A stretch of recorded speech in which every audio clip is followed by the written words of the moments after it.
का दबदबा रहा है, लेकिन चुनाव के दौरान अलग अलग क्षेत्रों में पार्टियां अलग अलग वोट बैंक के आगे नतमस्तक हो जाती हैं। जाति जानो वोटर की, जहां जाति जानना यहां पर बहुत जरूरी है। अगर आप राजनीति करते हैं तो यादव की बात कर लेते हैं। पहले यादव वोटर कुछ जो है वो बहुत सबसे ज्यादा उत्तर प्रदेश में, इसलिए यादव सबसे बड़े पिछड़े वर्ग की जाति यहां पर बन जाती है।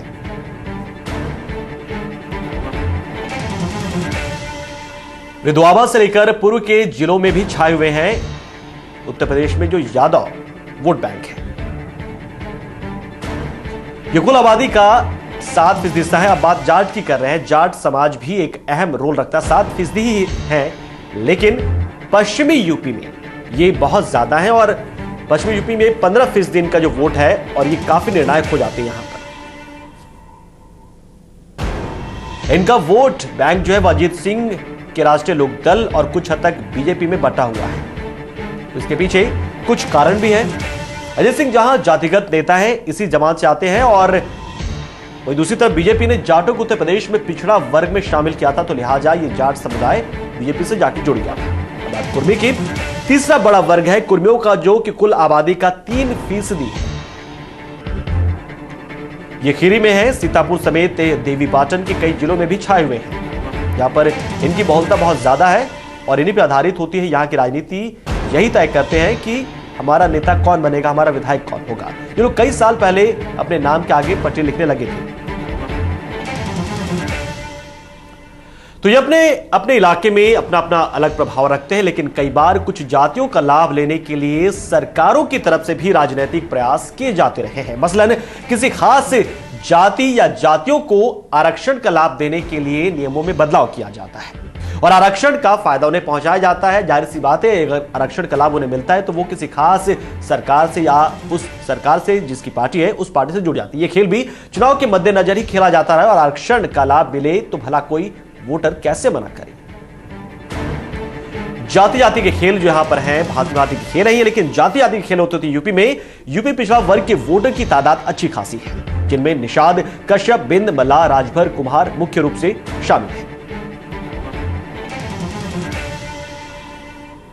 मुलायम सिंह ने 16 अति पिछड़ी जातियों को साल 2005 में अनुसूचित जाति का लाभ दिया था। जाहिर सी बात है, ये 16 अति पिछड़ी जातियां सपा के खेमे में चली गई थी, लेकिन बाद में जब इसका फायदा मुलायम सिंह को मिला तो दूसरी पार्टियां सामने आ गई और हाईकोर्ट पहुंचने के बाद उन्होंने कहा कि इस फैसले पर स्टे लगना चाहिए और स्टे लग गया।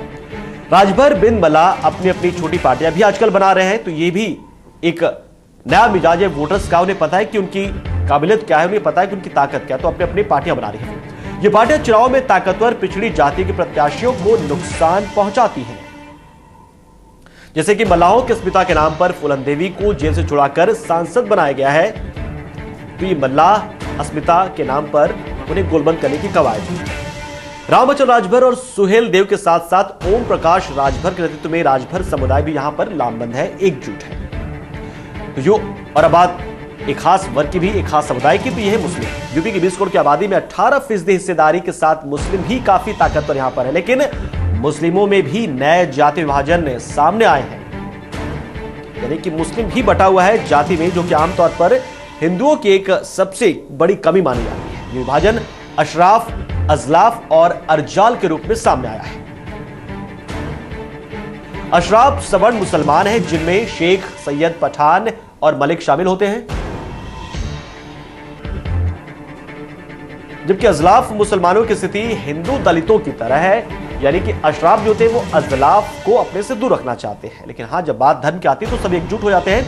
अजलाफ मुस्लिम मुरादाबाद, बिजनौर, बदायूं, शाहबाद, बहराइच, कबीरनगर में बड़ी संख्या में है। सिद्धार्थनगर, मेरठ, मुजफ्फरनगर, सहारनपुर जिलों में भी ये निर्णायक भूमिका में रहते हैं।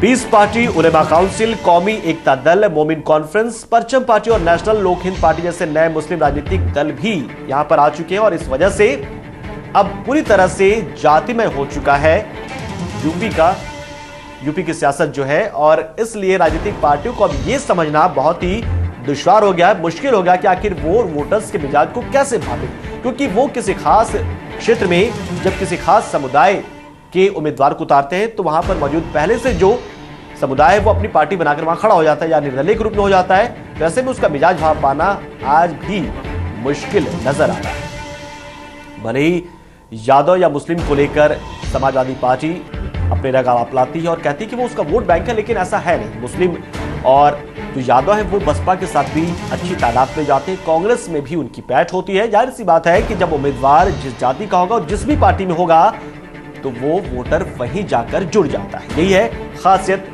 यूपी की, और इसलिए यूपी के जो वोटर्स होते हैं वो काफी झटके देते रहे राजनीतिक पार्टियों को। कोई भी नहीं कह सकता कि वो संभाल सकते हैं, और वो समझ चुके हैं इन वोटर्स के मिजाज को। कितने भी आप विकास की बात कर रहे हैं, कितने भी आप यहां पर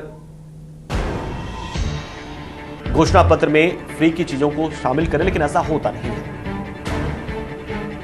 वाकई में यूपी की राजनीति को समझना अपने आप में बहुत बड़ी एक समझ इसके लिए चाहिए, और इसलिए यूपी के राजनीति को एक चक्रव्यूह कहें तो ये कम नहीं होगा। फिलहाल इस खास पेशकश में इतना ही, लेकिन तमाम ताजा खबरों के लिए बने रहिए हमारे साथ, देखते रहिए JK 24/7 न्यूज। आओ बदले।